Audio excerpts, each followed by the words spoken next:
Assalamualaikum everyone. I am Manahil Remote of Bali. I am Manahil Remote Queen.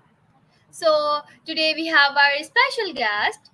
So her name is Ma'am Sandra J. Horton. So uh, she is impressive track record in field of business success coaching and wealth of experiences. Please join me in extending a warm welcome to Ma'am Sandra. Ma'am Sandra, it is a pleasure to have you here, and we are eager to learn more about your remarkable journey and the insight you can share with us. So, without further ado, let's dive into the interview and get to know Ma'am Sandra and her incredible story. So, welcome, ma'am. How are you? Oh, I'm great. Thank you, Manhill. I'm very excited to be able to connect with you and your audience. So thank you for having me. It's my pleasure, and thank you so much for giving me your precious time. Oh, just it's my pleasure. Okay, so now let's move on. No. First of all, please introduce yourself. Sure, absolutely. So I'm Sandra Horton and I do many things. I am a business success coach. My big hairy goal, Manahil, in this world, I always like to start out with that because you got to come from the heart, is I want to empower 1 million people to become conscious leaders. And what does that mean? We can change humanity, we can change the globe. And there's so much that I love to do. It's all around change. So I help organizations and leaders to grow and to scale. I help leaders to prevent burnout, becoming intelligent over their emotions. And importantly, I really love to apply the change management principles that I'm trained in to create change in organizations.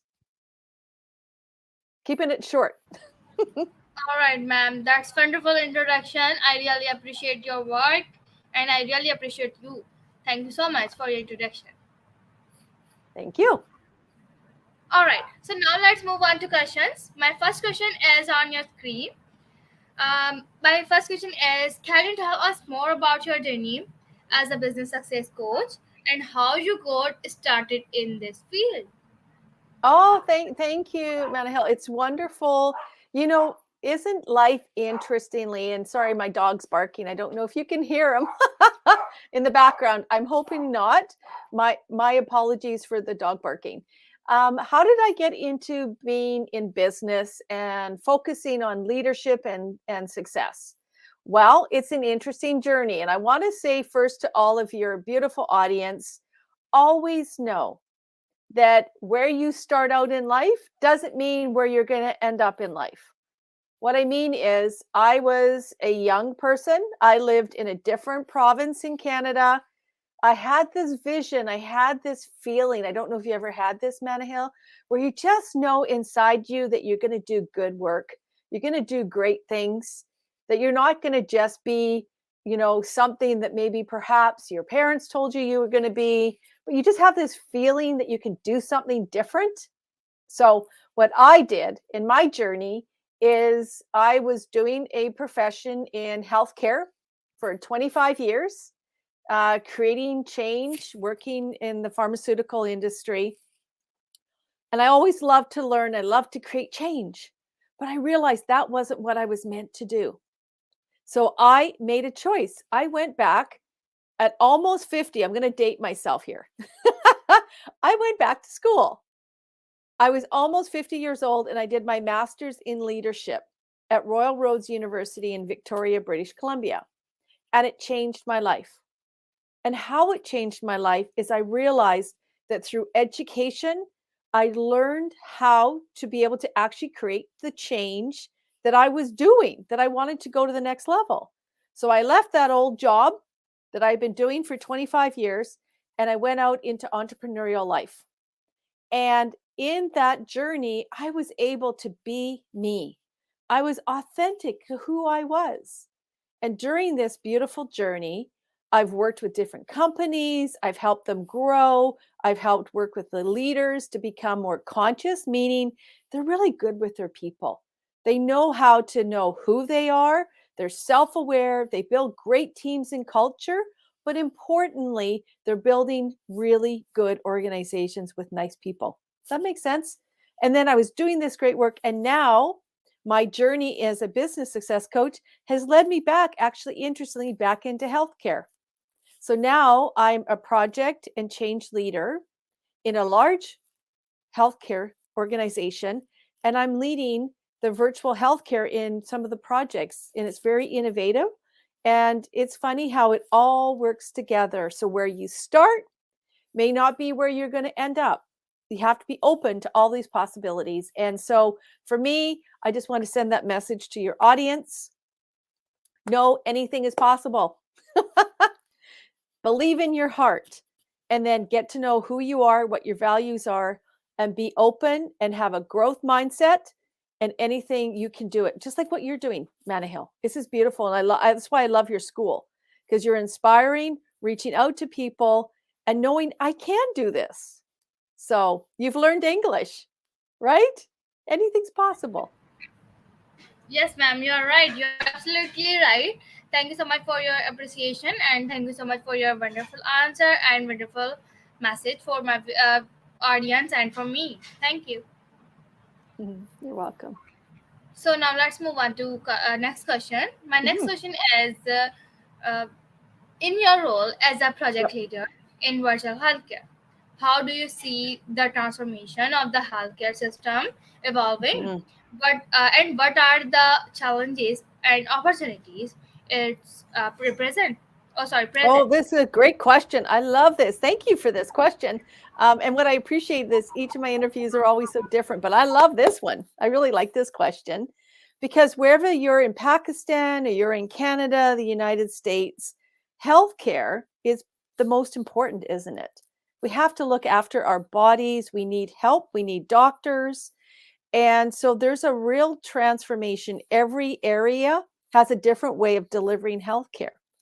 I think globally, though, what we're seeing is the use of new technology.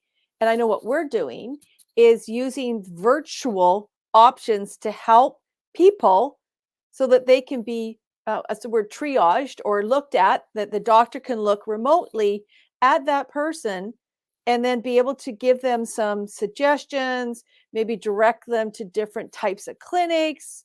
They could, direct them to get a prescription at their pharmacy. It's different than having to go personally to the hospital. Now, if you're really sick, you have to go to the hospital. But this new technology and the systems are allowing new virtual options for physicians to be able to look at people and help them that we've never had before. And I think that is the greatest thing, is that the technology is allowing us to do this. Some of the challenges that we face is through COVID, many, obviously physicians and people were dying, and it was really hard time, wasn't it? It was hard. We all had to wear masks. We all had to, hopefully get some of the booster shots to prevent us from getting really sick, but not every area in the world was able to get that. So many of those healthcare people have had a really hard time. It's been a lot, So a lot of people are feeling, and I see this, they're very tired. They're very tired of always having to deal with this, former pandemic. Now, still, they haven't had a break. So, a lot of people are change weary. They're just tired. And so, we have to find a new way to give them back that hope that it's going to be okay. That the system that they work in is listening to them. And the other challenge is we need to recruit more doctors, more nurses, more people to work in the healthcare sector. And I can only speak at Canada because that's where I'm working. And it's hard, isn't it? Many people have just said, oh, I don't want to do this anymore. I don't. And because they got so tired through COVID. So we're working through some HR shortages, but we are committing, the government's here are committing more money to get more monies back to the nurses and hire more people. And importantly, for those, if you're aspiring to be into the healthcare profession, we're doing more to bring in foreign trained professionals to work in Canada. So I think that's so wonderful. And that's going to help us get more of those doctors who come to Canada and nurses and other professionals to be able to work. It's taken a long time for them. They have to go through a whole bunch of stuff. So I think these new solutions will really help us. But technology, hiring more people, putting the money there to be able to do it so people can connect to their help that they need. Thanks for the great question. I like Thank that you so one. much. And thank you so much for your great answer. You're awesome. All right. Thank you. So now let's move on to next question. My next question is on your screen. Mhm. Could you share some insights into how you use emotional intelligence to help individuals and teams discover hidden aspects of themselves and become more empowered? Oh, you have such great questions. Thank you. Oh, this is awesome. So, where do I go? I have such joy in wanting to answer this. um, so, let me just begin with letting your viewers understand what is this big word emotional intelligence, right? Like it's like, oh, that's a huge big word. What it is, if you look, the person who most people around the world know who's kind of made it popular was Daniel Goleman, and he talks about how it's a set of social skills. It's how we balance ourselves. How can we be well rounded? How can we understand how our emotions, show up? Because we can all consider a time when all of a sudden yeah, I don't know if you ever had this, Hill, but you get really mad at somebody and you're like, well, why am I getting so mad at him or her, right? Like something happens in your life and then you get angry and maybe you blow up. And then what happens? People get upset, right? So, what emotional intelligence I feel can help anybody and everyone is to help them go within to learn about themselves, to learn about these emotions. We're a being, we feel all the time, to really connect to what we're feeling, how we can feel it, and then make better choices so that our emotions don't get out of control and they don't have any negative impacts. So, what I do is I help leaders because they've done a great job. They're, in their roles, but they're still going to have these people and situations that may trigger them.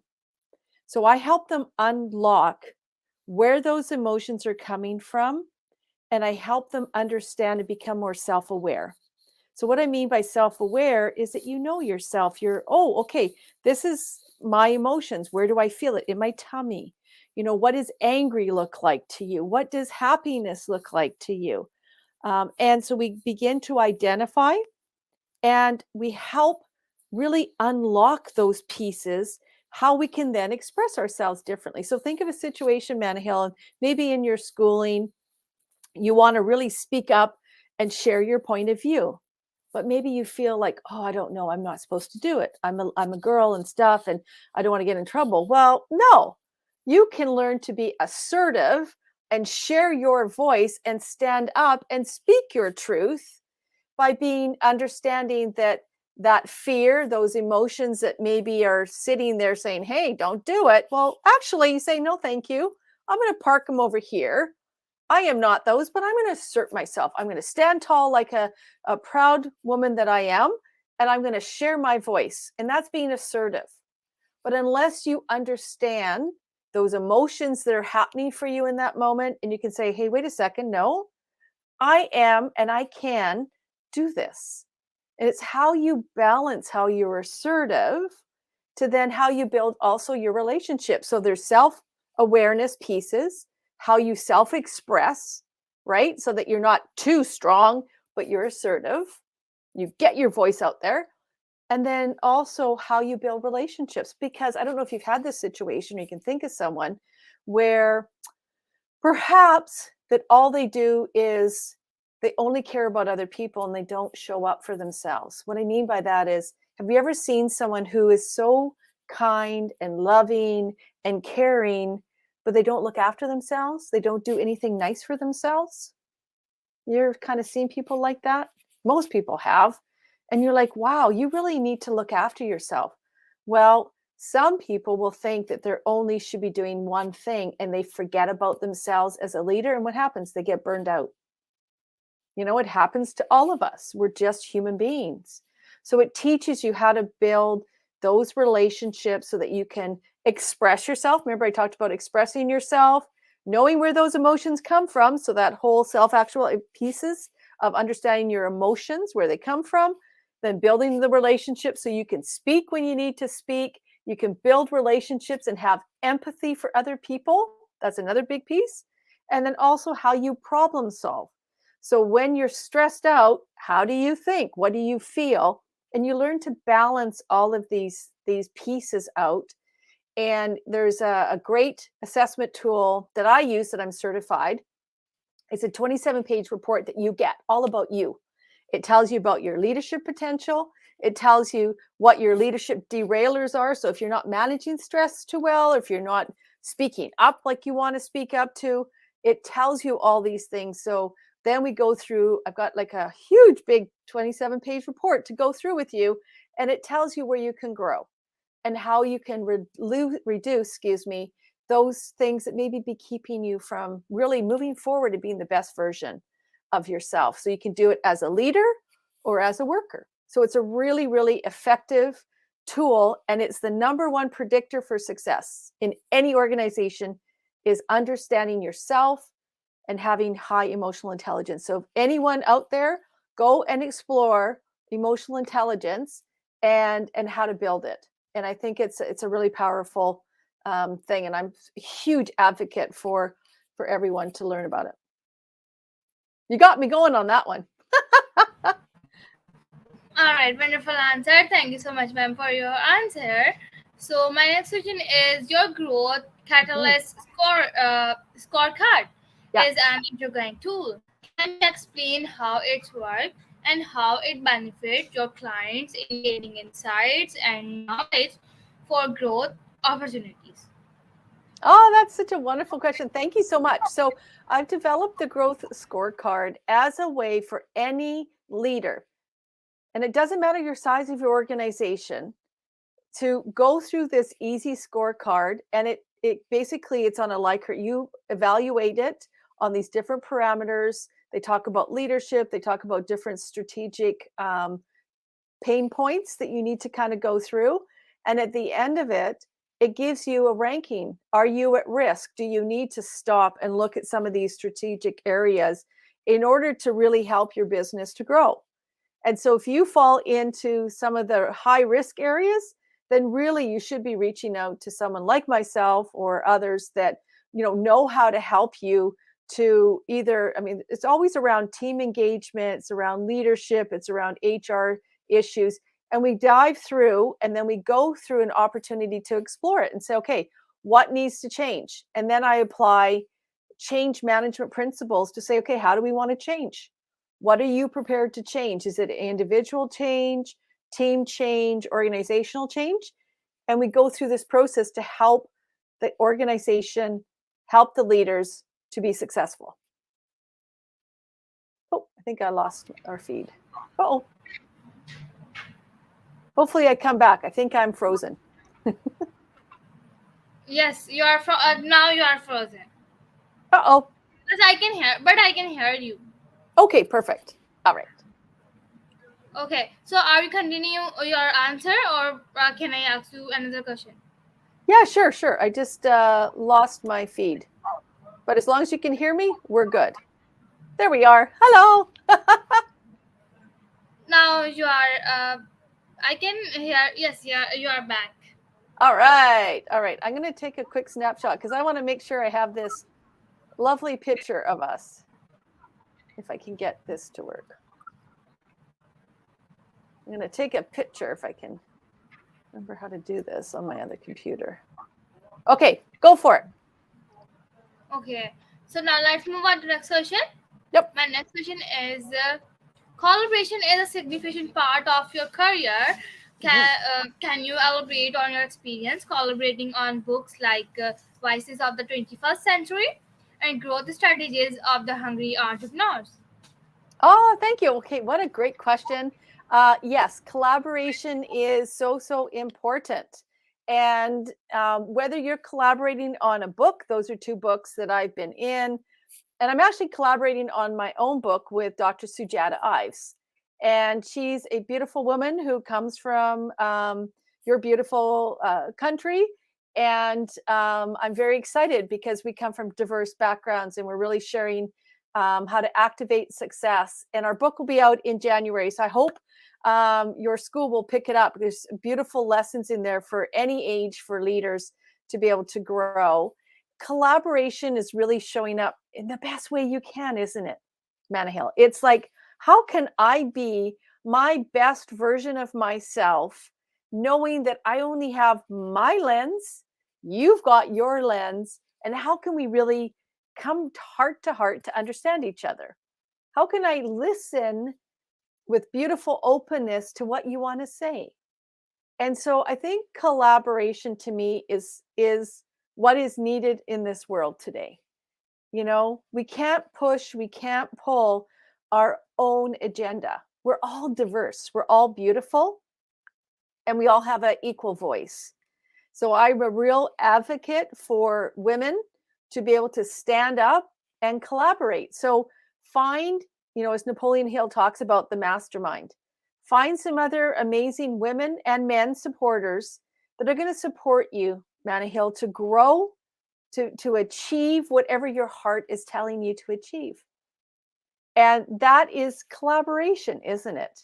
It's where people have your back, you're working towards a common end, but you're doing it in a way that's safe, that's trusted, and you're producing something that makes a difference in the world. And for me, that is such a beautiful place. And we can create anything, Manna Hill. So if you wanted to create, you've got this beautiful opportunity you're sharing globally. Why not create something that comes from that to have their revenue stream, right? Build some of those people that you trust in your community and work with them to produce something. We have to become that beautiful creative source, and collaboration is how we do it. All right, that's really wonderful answer. Thank you so much, ma'am, for your answer. So my question is for you next. How do you maintain self-awareness and prevent burnout as a conscious leader? And how do you help others, especially CEO, Mm. CEO, do the same? It's a mouthful. It is a mouthful, and you're just so brilliant. I just think you're great. So I just wanted to, I don't know if I can show this picture. Oh darn, I can't. I wanted to show a little picture that I have, but that's okay. So You can what share your screen if you are I sharing. don't know if it's gonna, I don't know if it's gonna come up. I'll try and see if I can do it before the end. So if you want to put that question back up, that'd be great. Thanks. Perfect. So the important thing here is self-awareness. Remember I talked about emotional intelligence and how we have to go inside, understand our emotions, understand what's happening for ourselves in every moment. So irregardless of where you are, how old you are, how we can maintain and become more self-aware, number one, is we need to have gratitude. We have to be grateful. We have to say thank you. We have to look for the beauty in the moment. We have to be present. We don't need to be worried or anxious about the future. And this is a key. We're not our past. We're always growing, always changing, right? And so even though, you may come from your parents, you've got this DNA, you're not your parents. You are you with this beautiful gift, this brain, this heart that can do anything and all things. That's the power of self-awareness. So how you're able to maintain and not get burned out, number one, you have to be positive. Even if things are hard and things aren't ideal, and maybe life is could be challenging, coming from different parts of the world. Maybe there's not a lot of food, maybe there's not a lot of, money or things like that. That's still okay because we can get over it by having the right positive attitude. So be grateful, look at the positive learning and all these things, and know that you can go ahead and create anything that you can become, because what we think becomes. So I take time to meditate. I take time to do 10,000 steps a day. I really, really try. I get out there with my dog and I walk. And it builds appreciation.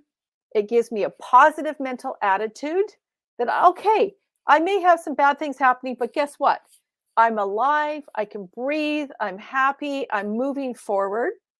So do those things and be the creator. No, you don't have to respond to anyone else. You can do whatever you need to do. So get creative. Reach out like what you're doing now. Reach out to people around the globe. Build connections and take time to continue to do that because that's your conduit to your future, isn't it? You know, you're connecting outside of where you're at. That's what I love about your school. It's amazing because you're connecting to people around the globe. They're like, yeah, you go, Amanda Hill. You're going to do awesome. And I'm so proud of you. You're not going to be stuck in wherever you came from. Because I was one of those kids that were bullied. I overcame a lot of stuff in my life. Like I really have. I don't share a lot of it on here. My life was not easy. And I said, nope, that's the past. I have this new vision of myself and I step by step in the right way and I move forward.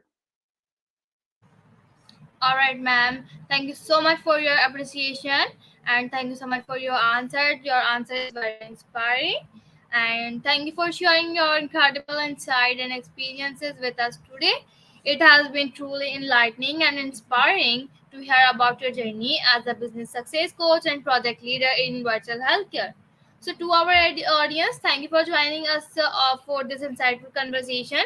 We hope you will gain valuable knowledge and inspiration from Ma'am Sandra's words. If you want to learn more about Ma'am Sandra and her work, you can visit her website at www.sandrahorton.com. And with that, we bring this interview to a close. Stay tuned for more inspiring stories and discussions in the future. Thank you for being a part of this conversation. We look forward to seeing you next time. And thank you so much, ma'am, for your valuable answer and your precious time. Oh, blessings, Mana Hill. Blessings. Please keep in touch. I want to see your star rise and shine, and you're just an inspiration. And just know, you know, as a woman, anything you can do, it you can. So I'm your supporter. Thank you, ma'am. Thank you so much. All So, right. bye. Have a wonderful day ahead. Thank you. You too. Take care. Bye for now.